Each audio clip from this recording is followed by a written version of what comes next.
नमस्कार दोस्तों। क्यों दुर्गा पूजा में एक देवी की ही पूजा होती है, एक स्त्री शक्ति की? और क्या ये सिर्फ एक स्त्री शक्ति है? क्यों 9 दिन ही होते हैं और क्यों 9वें दिन ही सिद्धिदात्री की पूजा होती है? 10वें दिन विजयदशमी और इस विजय का जश्न 1 महीने बाद पूरे संसार द्वारा क्यों मनाया जाता है दीपावली को? क्यों 9 दिन का जश्न है? क्या है इसके पीछे? अ प्योर थॉट पे आपका स्वागत है। जानते हैं कुछ ऐसी चीजों को जो हमारी संस्कृति ने हमें इस रूप में दिया है कि हम जान सके कि जीने का तरीका कैसा होना चाहिए, एक मनुष्य को कैसा होना चाहिए और कैसा मनुष्य बनने के बाद हम सिद्धियां पा सकते हैं, मनोकामना पूरी कर सकते हैं और विजय पा सकते हैं, विजयदशमी का जश्न मना सकते हैं और थोड़े दिनों बाद पूरा संसार आपके उस जीत का जश्न मनाएगा।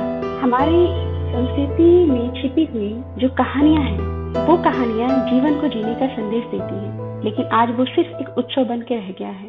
उस उत्सव को करने के पीछे की जो वजह है वो कहीं खत्म हो गई है, या यूं कहे छुप गई है, या हमें पता नहीं है। मैं ये वीडियो आज की पीढ़ी के लिए करती हूँ। जो भी वीडियो आपने देखे होंगे मेरे चैनल पे, वो सारी आज की पीढ़ी के लिए होता है, जो ये जाने कि क्या फर्क है दकियानुसी चीजों में और जो उन चीजों से जो शिक्षा उसके पीछे का जो कारण है उन चीजों में। हमने दकियानुसी चीजों को तो पकड़ के रखी है, लेकिन उन चीजों से जो शिक्षा मिलती है, जिस असली वजह के कारणों से ये सारी चीजें शुरू की गई, वो कारण हमें पता ही नहीं है और बस हम ऐसे ही बोल देते हैं ये सब चीजें फालतू हैं। तो जानते हैं दुर्गा पूजा, नवरात्रि, विजयदशमी और दुर्गा के 9 रूपों को और उसके पीछे छिपे हुए राज को भी।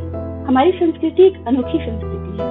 हमारी संस्कृति में हर गंभीर चीज का उत्सव मनाया जाता है। आपने ध्यान दिया है कभी? हर गंभीर चीज का जन्म, एक ऊर्जा का जन्म, एक पूरे इंसान का जन्म, कितना बड़ा उत्सव होता है। जब 2 इंसानों की शादी होती है, वो भी एक बहुत बड़ा उत्सव होता है और वो भी एक गंभीर बात है, क्योंकि अब पूरी जिंदगी उन 2 लोगों के साथ चलना है। और फिर अगला उत्सव जीवन के खत्म होने का, और ये भी एक गंभीर बात है। लेकिन इसका भी उत्सव तो होता है 13 दिन बाद। क्या सिर्फ एक परंपरा बना दी गई? कुछ तो इसके पीछे कारण रहा होगा, कुछ तो होगा। आज के जमाने की तरह पहले हर किसी को शिक्षा का हक नहीं हुआ करता था, या कहे तो हर किसी को शिक्षा उपलब्ध नहीं हुआ करती थी। तो क्या बाकी समाज को ऐसे ही छोड़ दिया जाए? नहीं, बाकी समाज को शिक्षा देने के लिए ही जन्म हुआ है इन उत्सवों का, इन कहानियों का, और इन्हीं उत्सव और इन कहानियों के जरिए बाकी समाज को जीवन के गूढ़ रहस्यों का ज्ञान कराया जाता था। हमारे ऋषि मुनि, हमारे पूर्वज इस बात को अच्छी तरह समझते थे। आज की तरह सुविधाएं नहीं थी, सुबह से लेकर रात तक काम करना और फिर शाम को थक के सो जाना। उसी बीच में जो थोड़ा सा मनोरंजन का साधन हुआ करता था, वो लोक कथाएं हुआ करती थी, कहानियां हुआ करती थी, थोड़ा पूजा पाठ हुआ करता था। और इन्हीं समयों में जो कहानियों के रूपों में, पूजा पाठ के रूपों में जीवन के रहस्यों को समझाया जाता था। और इस तरह हमारी संस्कृति में जन्म हुआ है इन उत्सवों का, पूजा का, पाठ का, इन सारी चीजों का। नवरात्रि भी वैसे ही है। नवरात्रि हमारे यहाँ की जितनी संस्कृति है, मैं मानती हूँ कि उसमें सबसे गूढ़ रहस्यों से भरा हुआ है। इसमें एक स्त्री शक्ति की, माफ करिएगा ये शायद गलत शब्द हुआ, स्त्रैव गुणों की पूजा होती है। अब स्त्रैव गुण क्या सिर्फ स्त्री के हैं? नहीं, कोई भी इंसान हो, पुरुष या स्त्री, दोनों के अंदर कुछ पुरुषत्व गुण और कुछ स्त्रीत्व गुण होना चाहिए, तब जाके कोई बैलेंस इंसान बन पाएगा। जैसे दया, भाव, प्रेम, सौंदर्य, ये स्त्रीत्व गुण माने जाते हैं। अब आप सोच के देखिए, एक पुरुष के अंदर ये सारे गुण आप निकाल दीजिए, कैसा होगा पुरुष? बिल्कुल महिषासुर की तरह, एक जानवर। इसी तरह एक स्त्री शक्ति से उसका पुरुषत्व गुण निकाल दीजिए, उसके अंदर जो आप कह सकते हैं कि समाज से लड़ने की ताकत या कुछ करने की आशा, या ये कहिए कि एक जीवन की उत्कंठा और काम करने का साहस, ये सारी चीजें पुरुषत्व गुण मानी जाती है। एक स्त्री के अंदर से ये चीजें निकाल दीजिए, सोचिए वो स्त्री कैसी होगी? एक डरी, भीरू, कुछ भी नहीं कर पाने वाली। कहने का तात्पर्य ये है कि स्त्रीत्व गुण और पुरुषत्व गुण, स्त्री और पुरुष दोनों में होना चाहिए, बैलेंस मात्रा में। स्त्री में थोड़ा स्त्रीत्व गुण ज्यादा होता है, पुरुष में पुरुषत्व गुण ज्यादा होता है, पर दोनों गुण दोनों में होते जरूर हैं और होना चाहिए। यही है नवरात्रि की शिक्षा। स्त्रीत्व गुणों की महत्व को दर्शाता है नवरात्रि के 9 दिन और उनके 9 रूप। जब ये दिखाया जाता है कि देवी पूरी शक्ति के साथ उठ के खड़ी होती हैं पूरी शक्ति के साथ और एक पशु प्रकृति को नीचे गिरा देती हैं, मार देती हैं, जिसमें कोई दया नहीं थी। वो एक सिर्फ पशु प्रकृति था, महिषासुर। ये दर्शाया गया है हमारी संस्कृति में। नारित्व की पूजा इस धरती की पूजाओं में सबसे पुरानी पूजा है, चाहे आप हमारे यहाँ देखिए या फिर विदेशों में। और नारित्व गुण को इतनी गंभीरता दिया गया है। आपने कभी सोचा है कि धरती को धरती क्यों कहा गया? धरता भी तो कहा जा सकता था या फिर प्रकृति को प्रकृति एक नारित्व का नाम ही क्यों दिया गया? या फिर जीवनदायिनी गंगा, यमुना, कुछ और भी तो नाम दिया जा सकता। अस्तित्व गुण की इतनी महानता। तो ये 9 दिन नारी के या नारित्व गुण को समर्पित है। इस 9 दिन हम जीवन के सभी आयामों की पूजा करते हैं। जैसे शैलपुत्री जो पहले दिन जिनकी पूजा होती है। शैलपुत्री नाम से ही स्पष्ट है, चट्टानों की तरह इरादा। एक इंसान में चट्टानों की तरह इरादा होना चाहिए। अब मैं उन 9 गुणों पे आ रही हूँ जो कि हम 9 दिन तक हमें बताए जाते हैं कि ये 9 गुण होने चाहिए ताकि 10वें दिन हमें विजय मिल सके। पहले दिन होता है शैलपुत्री, दूसरे दिन आती है ब्रह्मचारिणी, तपस्या, जबकि माला, हाथ में कमंडल, यानी कि संयम, नियम और उदारता। ये गुण दूसरा गुण होना चाहिए। तीसरे दिन आती है चंद्रघंटा, यानी शांति और संतोष। हमारे इरादे शैलपुत्री की तरह हो, चट्टान की तरह अडिग हो, लेकिन साथ में हमें नियम का भी पालन करना है और शांति और संतोष भी रखना है साथ में। चौथे दिन आती है कुष्मांडा माता।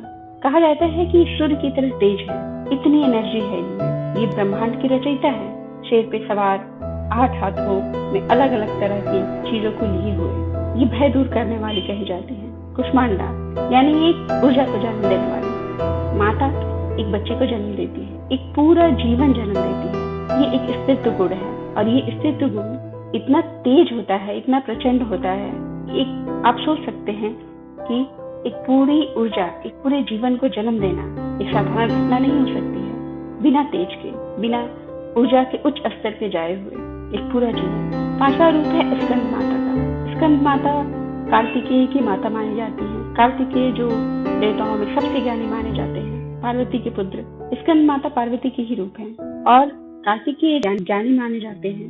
वो स्कंद माता के वो ज्ञान उनको अपनी माता से मिला है। 4 भुजाओं के साथ वो बैठी हुई हैं, एक हाथ में कार्तिकेय को लिए हुए उन्हें ज्ञान देते हुए। तो अस्तित्व का एक गुण गंभीरता के साथ अपनी अगली पीढ़ी को ज्ञान देना है। पहला एक ऊर्जा को जन्म देना, एक पूरे जीवन को जन्म देना और फिर उसको ज्ञान देना। सिर्फ पालन पोषण ही नहीं करना, उसको जीवन में विभिन्न चीजें सिखाना। छठा रूप है कात्यायनी। ये एक पूरी तरह से पुत्री रूप है। कहा जाता है कि कात्यायन ऋषि के यहाँ जन्मी थी एक पुत्री के रूप में। ये हमारे परिवार में एक पुत्री को महत्व को दर्शाता है। कात्यायन ऋषि ने वर्षों तपस्या की थी माता को, एक स्त्री शक्ति को अपने यहाँ पुत्री के रूप में पाने के लिए। ये चीज हमें दर्शाती है कि हमारे परिवार में एक पुत्री का होना या एक स्त्री शक्ति का होना कितना महत्वपूर्ण है, जिसके लिए हजारों साल की तपस्या की गई। अगला रूप है कालरात्रि। इनको शुभंती भी कहा जाता है, लेकिन कालरात्रि बिल्कुल काली का रूप। स्त्री के अंदर एक ऊर्जा होती है जो अगर अपने प्रचंड रूप में आ जाए तो कालरात्रि भी बन सकती है। पूरे गुस्से से आंखों से अग्नि निकलती है कालरात्रि माता, अपनी पूरी ऊर्जा को प्रदर्शित करती हुई। कहा जाता है कि प्रकृति के प्रकोप के कारण इनका ये रूप बना। प्रकृति का प्रकोप मतलब कि हमने कुछ छेड़छाड़ की प्रकृति के साथ, अस्तित्व गुणों के साथ, उसके रूप को नहीं समझ के, उसका आदर नहीं करके, प्रकृति का आदर नहीं करके, और उसका नतीजा है कालरात्रि माता। एक भयंकर रूप सबको सजा देती हुई।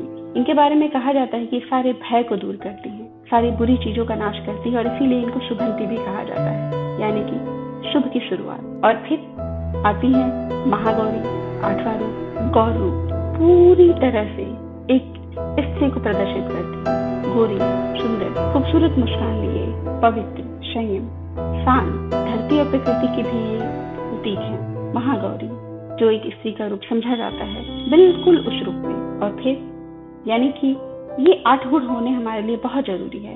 इरादों में चट्टान की तरह दृढ़ता, संयम, नियम, शांति, संतोष, तेज, सूर्य की तरह काम करने की आकांक्षा, स्कंद माता की तरह ज्ञान पाने की और ज्ञान देने की, अज्ञानी होने की, एक अस्तित्व गुणों को अपने अंदर अपनाने की, और कालरात्रि यानी कि अगर आपका कहीं अपमान हो तो अपने स्वाभिमान की कालरात्रि बन के रक्षा करने की। ये चाहे पुरुष हो या स्त्री हो, किसी के लिए भी ये सारे गुण जरूरी हैं।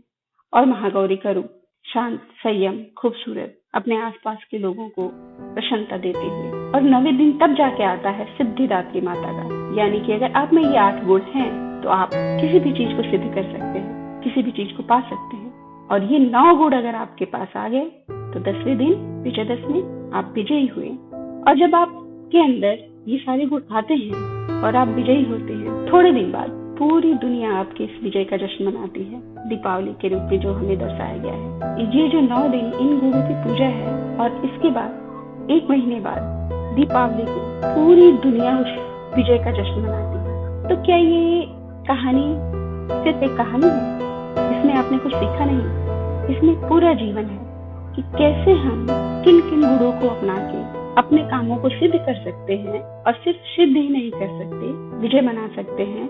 और आपके विजय मनाने के बाद थोड़ा समय दीजिए दुनिया को, थोड़ा समय दीजिए, और वो भी पूरा जश्न मनाएगी। जैसे भगवान राम के जो उन्होंने 9 दिन तक 9 गुणों की पूजा की थी, 10वें दिन विजय प्राप्त की थी, और ठीक 1 महीने बाद पूरी अयोध्या, पूरी दुनिया ने उनकी विजय का जश्न मनाया था। ये एक इंसान की जर्नी दिखाता है, एक सफल इंसान की जर्नी, कि वो कैसे सारे गुणों को अपनाता है, फिर वो विजयी होता है, और विजयी होने के बाद थोड़ा समय लगता है, दुनिया भी उसके गुणों को पहचानती है, उसके विजय को पहचानती है, और फिर जश्न मनाती है। तो ये कहानी थी नवरात्रि के 9 दिनों की पूजा के पीछे।